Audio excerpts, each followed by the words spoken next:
Hello, everybody.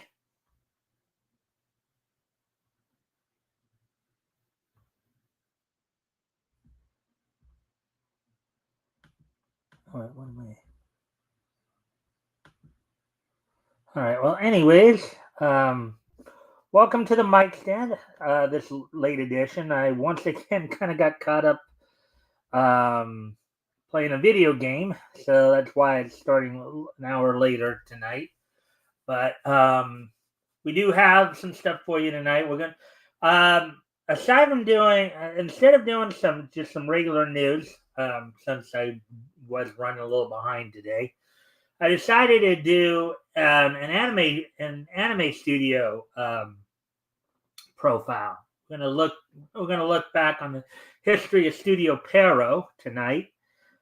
Also, of course, we'll have the Resident wrap up, get caught up on last night's Monday Night Raw, look ahead to tonight's NXT.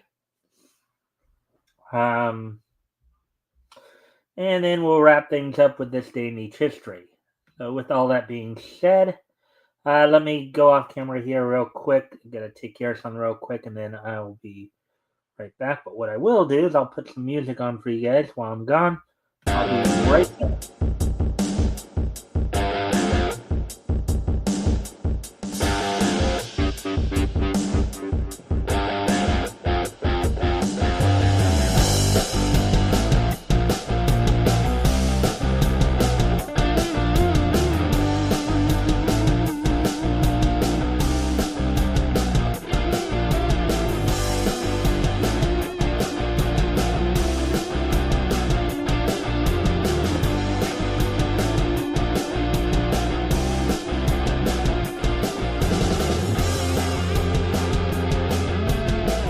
All right. So um, with that being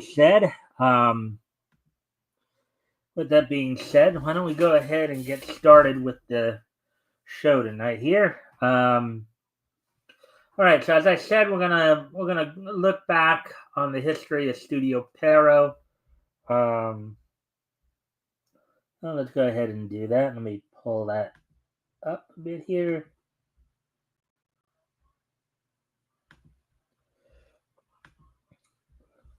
So there we go. Do this. We'll get in the wrestling wrap up. We'll probably have a quicker show tonight. As I got on a little later, as all that. All right then. So let's take a look at this then. And of course, a friendly reminder to everybody: if you guys haven't already, you guys can help out by liking and sharing the stream. That'd be appreciated. Also, if anything here grabs your attention, feel free to comment and or ask questions, and I will try to answer the questions to the best of my ability. So, with that being said, let's go ahead and get started here. Studio Pero. Studio Pero Company Limited, known as Pero Company Limited, between 2002 and 2025, is a Japanese animation studio established in May of 1979 by Yuji Nunokawa, previously an animator and director for Tatsunoko Production. Its headquarters are located in Mitaka, Japan. Pero is renowned for several worldwide popular anime series such as Naruto, Bleach, Tokyo Ghoul, Tokyo Underground, Yu Yu Hakusho, my all-time favorite right there, Mr. Osamatsu, Black Clover, Boruto, Naruto Next Generation, Ghost Stories, Great Teacher Onizuka, Inosuke Sayuki. There's a lot of these series I've seen. They're all great. Pero had quite a history. Aside from animation production, the company also handles character licensing. Yu Hakusho and Sayuki, two of the company's anime series, won the Animage Anime Grand Prix in 1994, 1995, and 2000 respectively. So let's get into the history here.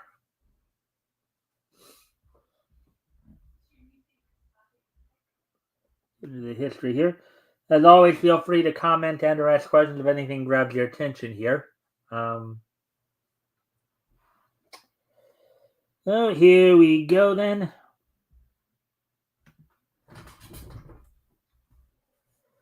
The studio was founded in 1979 by Yuji Nunokawa, Hitsuyi Toriumi,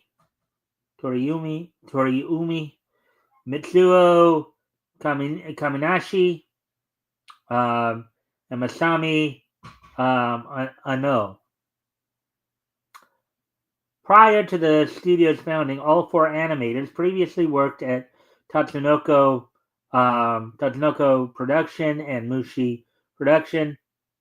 Nunokawa was the studio's first president and CEO, a position he held until 2012. That year, Nunokawa retired and was elected as chairman of the board, and Michiyuki Honma, the senior managing director, succeeded him as president. Nunokawa remained with the company as chairman until his death in 2022. 2 years later, in July 2024, Honma retired from the position as CEO, in which he was elected to chairman. Pierrot's director of sales, Kazumichi Ueda, succeeded Honma as CEO and president. The company took on a dual representative structure, and Keiro Utsumi, the company's senior managing director, was promoted as second president of the company with Ueda. On April 18th, 2025, the company entered a capital and business partnership with Asahi Production. Okay, so now here's some of the more basic information over here in the box on the right here, and I'll go through that real quick here.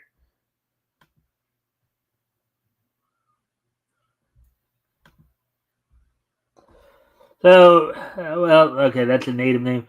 Romanized version of the native name Kabushiki Gaisha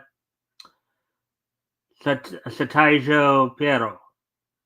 Formerly Studio Pero Company Limited from 1979 to 2002, and Pero Company Limited 2002 to 2025.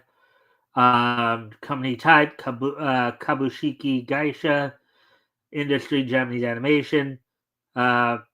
Predecessor Pero Project, founded May 1979, 46 years ago. Founders, as we mentioned before, headquarters in Mitaka, Japan. Worldwide area served. Key people include Katsumichi Ueda, Keiro Tsumi, Michu. 240 employees as of April 2025. Divisions, of course. All right, so here are some of the series that they're known for. One of the first series they came out with, starting back in the 1980s, was The Wonderful Adventures of Nils, which aired on NHK. Adaptation of the 1906 novel, The Adventure of Nils, by Swedish author Selma Lagerlöf. Let's see. Miss Michiko came out in 1981, ran for 2 years. Of course, another popular anime that a lot of people know of is Urusei Yatsura, which aired on Fuji TV from October 1981 to March of 1986. Adaptation of the manga by Rumiko ran for 194 episodes. Adaptation of the manga by Rumiko Takahashi. Only the first 106. Studio Dean took over the animation role, starting with issue 107. Let's see. I'm not going to read off every title. Let's see. The OVA, Creamy Mommy, The Magic Angel, which ran from July 83 to June of 84. Let's see. Magical Emmy, The Magic Star. Ninja Robot Tobikage, which I recently, that in the States that was known as Ninja Robots. That ran In Japan, it ran for 43 episodes, but I think it was only about half of them were dubbed in the States. That ran from October of 85 to July of 86. Let's see, what else here? Kimagure Orange Road, adaptation of the manga by Izumi Matsumoto. Ran for 48 episodes on NTV from April 1987 to March 1988. Also, Matsukun ran from February 1988 to December 1989, ran for 86 episodes. Second television adaptation of the manga by Fujio Akatsuka, with the first being in 1966 by Children's Corner and Studio Zero. Then as we get into the 90s, some more stuff that many of us would know. Let's see, Musashi, the Samurai Lord, which is an original work. Let's see, the first anime they did in the 90s, it started in January 1990 and in December 1990. Heisei Tensei Bakuban, which ran on Fuji TV for 46 episodes. Third television adaptation of the Tensei Bakuban by Fujio Akatsuka, previously adapted twice by TMH Entertainment 71, 75, respectively. Let's see now.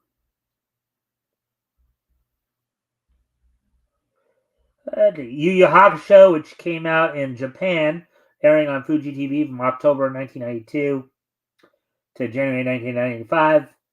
Adaptation of the manga by Yoshihiro Tagashi, was directed by Noriyuki Abe. Ran for 112 episodes. Again, one of my all-time favorite animes. Yu Yu Hakusho, of course, the story of Yusuke Urameshi. Him, basically being a delinquent, then having a chance for redemption, coming back to life and serving to fend off the human race from the threats of demons, even befriending some demons then coming to find out he's part demon himself.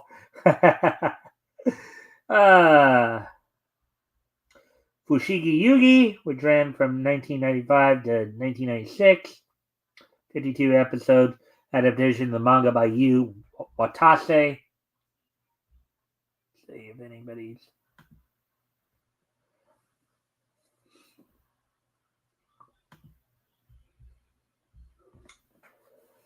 Let's see. Midori no Makiba. So I know Midori means green, but I don't think this was the. Yeah. That one ran, also directed by Nori. Adaptation of the manga by Tsunomaru, which ran from 1996 to March 96 to July 1961 episodes. Hyper Police, which ran in 1997, airing for 25 episodes, adapted from Minoru Tachikawa's manga. Champ School Detectives, which I've seen before, pretty interesting. May of 1997 to October 1997, 26 episodes, adaptation of manga by Clamp. Flame of Rekka, another good manga anime.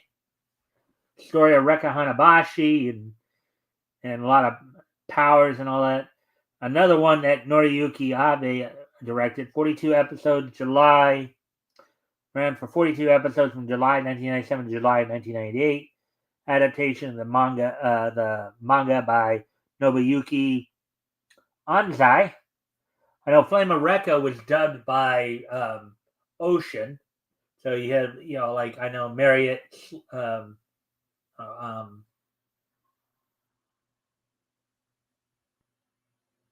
Actually, no, it wasn't Ocean. It was Blue Water. Actually, I know Caroline Day was in that. English adaptation of that. Marriott Sluter, among others. So Let's see. Fancy Lala, the Magic Stage, in 1988. 26 episodes. That was an original work. Nyoranga, Wow Wow, airing from for 48 episodes from April 1998 to September 9. Now, Nyoranga, I believe, the episodes were only like 15 minutes. They weren't even like a full half hour or even 22 minutes. They were actually one of those rare shorties, as it were. Um, let's see.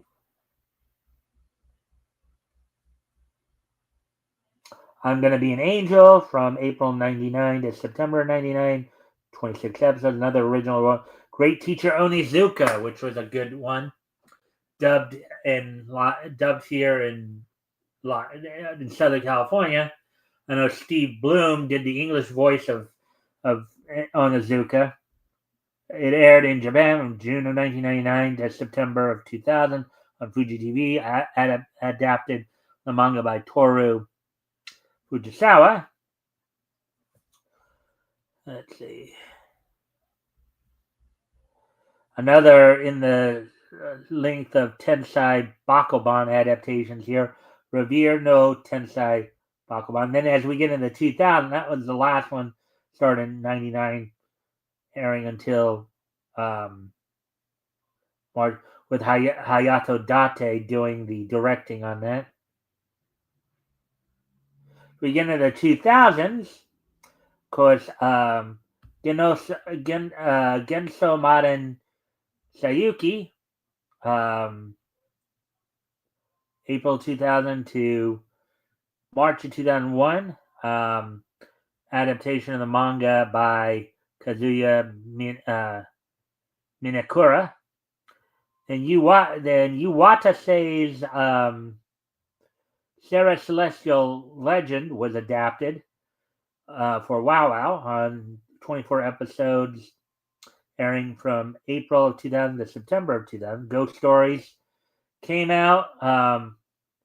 And the funny thing about Ghost Stories, too, directed by Noriyuki Abe, Ghost Stories in its initial run in Japan really was not a big hit. It wasn't until Funimation got their hands on it that it actually became kind of a cult classic, because Funimation, it's one of those things where it was such a bad hit. It's like when Funimation decided to adapt it, Studio Para, I guess, just decided to go, hey, you know something? You want it? Take it. Do whatever you want with it. It just led to a lot of, granted, at least at that point, even when they were interjecting a lot of the political humor and all that, they at least weren't like doing it in such a bad way, at least. But Super Gals, which aired in Japan from April 2001 to I'm sorry, Ghost Stories. It wasn't Funimation. It was actually ADV that adapted it. Based on the manga by, let's see, and then Super Gals based on the manga by Mihora Fuji. Of course, Ghost Stories was based on the manga by Toru Tsunemetsu. Kaze no Yojimbe, based on Akira Kurosawa's film Yojimbe, airing on NTV, directed by Hayato Date, airing from October 2001 to Karonogo, of course, an adaptation of the manga by Yumi Hata and Takashi Oba. Yumi Hata. I'm not the same Yumi Hata I'm thinking of, is it? I guess not. This name kind of caught my attention because there's actually a female professional wrestler named Yumi Hata, but I don't think it's the same person, though. Interesting. But anyways, Yumi Hata's Hikaru no Go, which was an anime about the Japanese game Go. Where I guess it's kind of similar to chess and checkers and all that, as I understand it. Ran for 75 episodes and of course the English adaptation was done by Blue Water, I believe. Or no, actually, that one actually was done by Ocean. From October 2001 to March 2003. They also had an interesting little live action scene, live action featurette after the episode aired too, where they would show you kind of like how to, they kind of show you how to play Go here and there, like little tidbit. Tokyo Underground, which ran in 2002, adaptation of Aki Nobu Uraka's, let's see, Tokyo Mew Mew, the 12 Kingdoms, of course, Naruto. Everybody knows Naruto. Ran from the first Naruto series ran from 2002 to 2007, based on the manga by Masashi Kishimoto. Ease Otherwise, the Sayuki Reload, like the Sayuki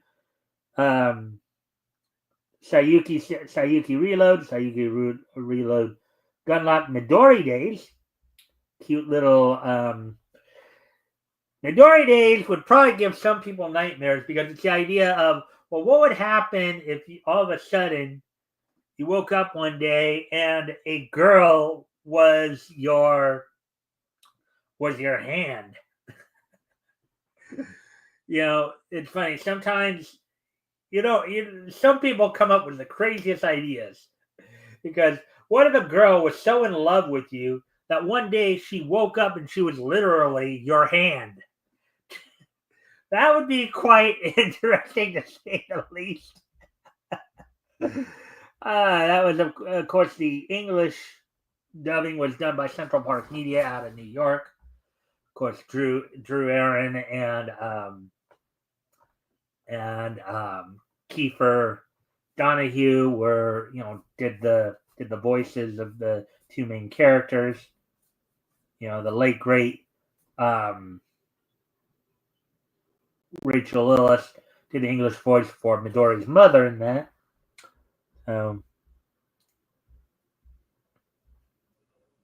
See what other of course, Bleach.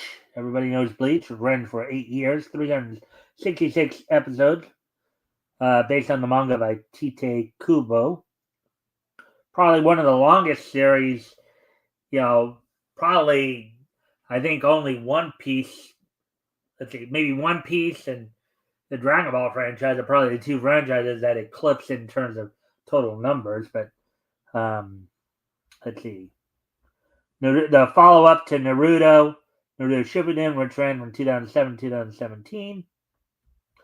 Blue Dragon Trials of the Seven Shadows. Then we get to the 2010s, Level E, Kingdom, another great anime. That ran for 39 episodes. I don't know why they said 38, but based on the manga by Yasuhisa Hara, aired in Japan from July 2012 to early 2013.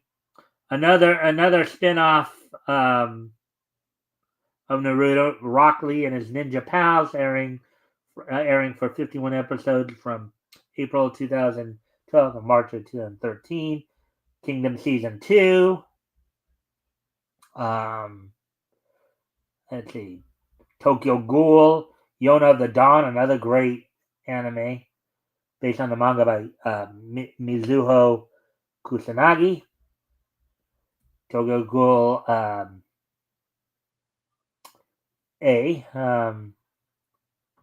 Rade, I guess.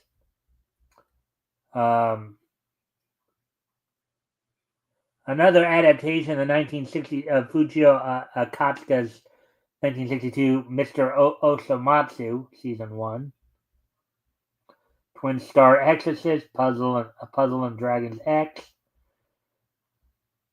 At the Live, adapted from manga by Akira Amano. Boruto, another follow-up to Naruto Next Generations. Black Clover, of course. More Mr.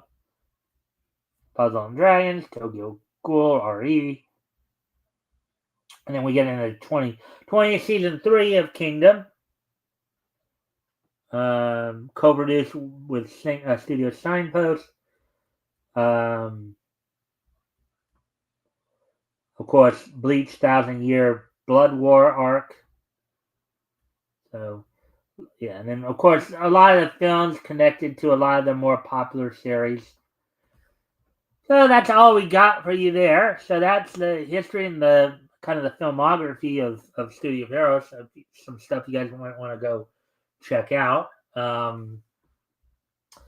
do actually need to step away from the camera for a moment. So after I kind of clear some of this stuff out here, I'll be, of course, right back. But what I will do is I'll put some music on while I'm gone.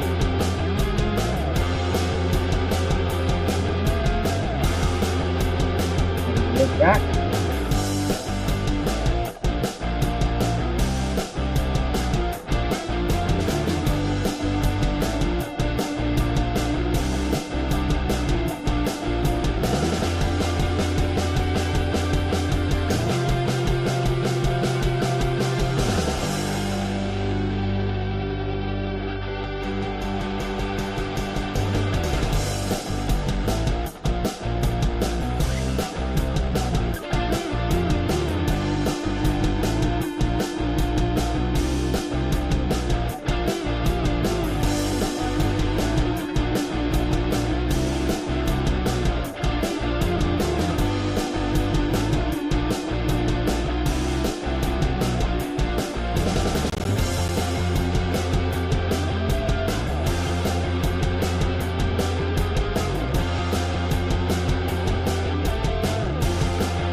All right, I'm back. So now, with all that being said and done, now of course, move on to the wrestling wrap up. As I said, we're gonna probably go pretty quick tonight here. So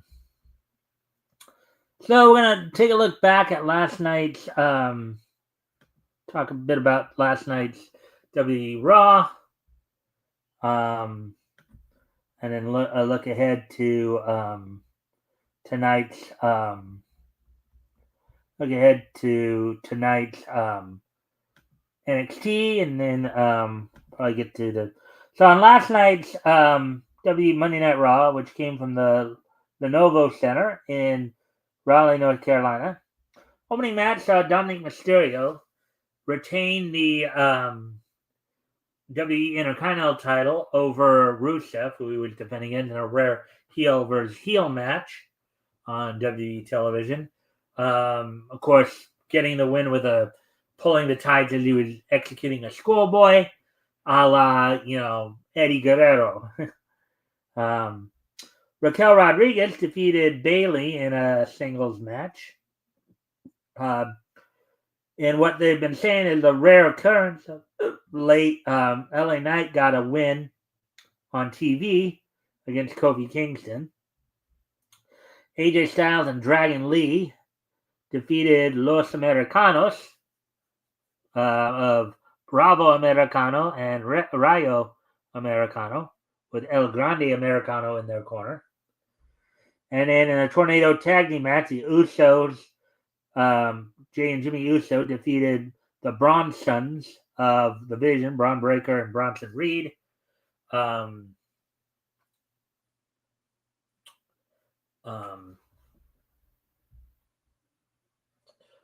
So with of course Roman Reigns making his return to WWE television for the first time last night in a while. So now we're going to move on to looking ahead to tonight's NXT.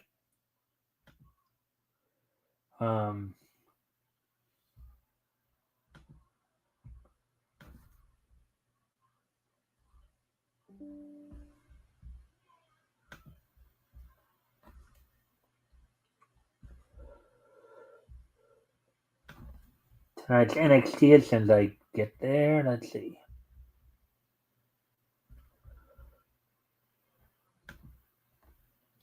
On tonight's NXT, coming from the Performance Center in Orlando, Florida, on the CW, one match that is scheduled is Lash Legend set to take on Jada Parker, as there'll be a lot of build for next week's Invasion event on NXT. Now here's the problem. Apparently, Israel had an issue with this particular title because of the reminders of what happened 2 years ago in Israel. Many people from Israel, the Israelis, feel it seems a little insensitive considering what happened like 2 years ago. Now I don't know. Now it's speculated WWE did not necessarily, that was not their intent. It's just one of those things. But I doubt very seriously that that WWE will still, because Invasion was also the name of a pay-per-view that WWE's done before, and so they're bringing back a lot of the older pay-per-view names from way back when. So, anyways, that's all I got for the wrestling wrap-up tonight. So we're going to move right into This Day in Each History segment. So today is Tuesday, November 30th, 2025. So let's take a look back at this day in each history. History! So, 2020 and 20. All right. So first off, on this date back in the year 2000, 25 years ago today. On this date, 25 years ago today, September 30th, sorry.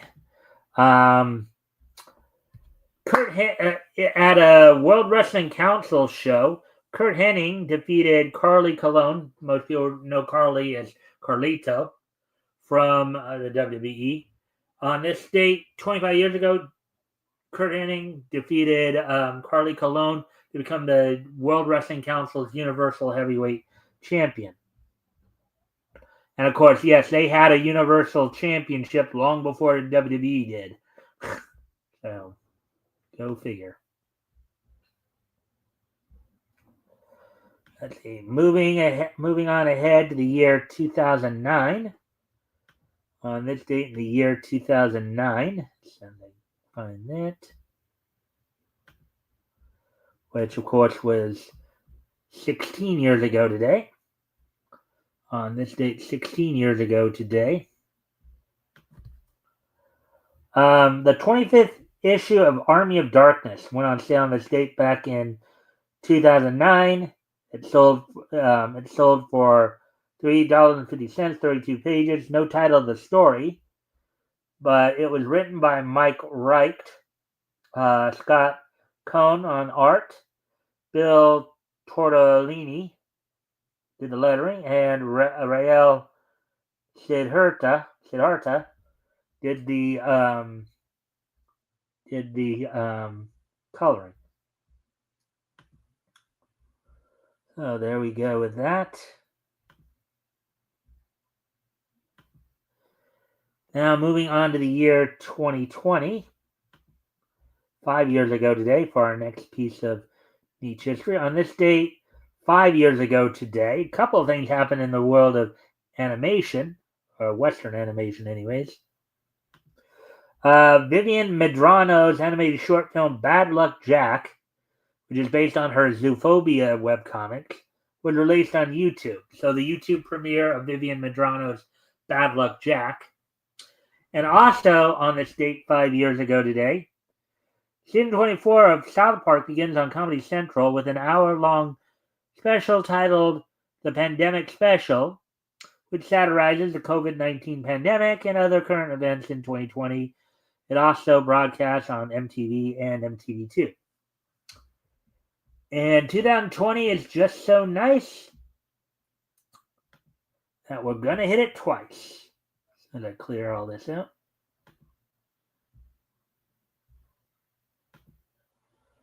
And also on this date 5 years ago today,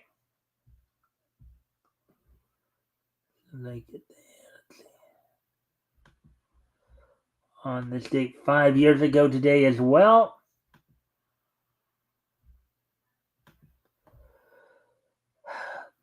the first half of the second season of White Fox's Regarding Zero, Starting Life in Another World completed its run on Japanese television on this date back in 2020. So 5 years ago today, the first part of the second season of White Fox's Regarding Zero, Starting Life in Another World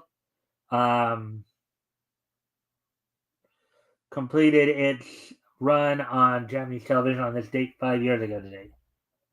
All right, so with that, I thank everybody for being here tonight. I hope everybody enjoyed the show. No, we're running a little short tonight. But with that, I thank everybody for being here tonight. We'll be back here, of course, with more Niche tomorrow. I hopefully will be focused more tomorrow. I do have a dental appointment in the morning, but I should have everything ready, hopefully by my normal start time of 5 o'clock, as long as I stay focused and don't get too distracted by other things. You know how that can be. Anyways, with all that, I thank you all for being here, and I will see you all tomorrow.